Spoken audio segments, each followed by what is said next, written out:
مقطعين شعور بعض في نص الشارع. الستات بقت هي اللي بتتخانق والرجاله هي اللي بتحجزهم يعني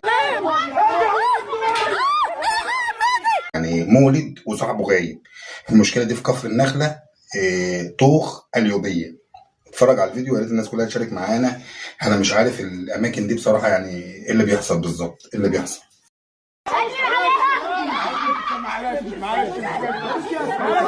يا بنتي اسمع يا ولاد عيب بس بقى يلا يا بيه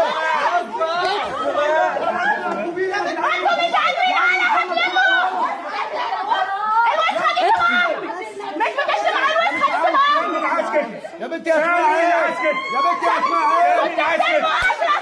سامي عمل لك ايه فين؟ سامي عمل لك ايه؟ سامي عمل لك ايه؟ ده انتوا عارفين تقعدوا بقى يا عم يا عم ما تخدوا دول يلا يا بنتي اسمع الجو يا بنتي يلا خدهم هم خد يا جدعان امشوا دلوقتي بيقول لك انا قاعد هنا خده هو واحنا قاعدين بيبكوا زي ده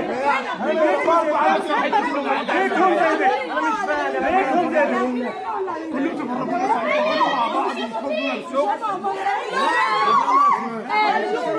طب يلا يا اسماء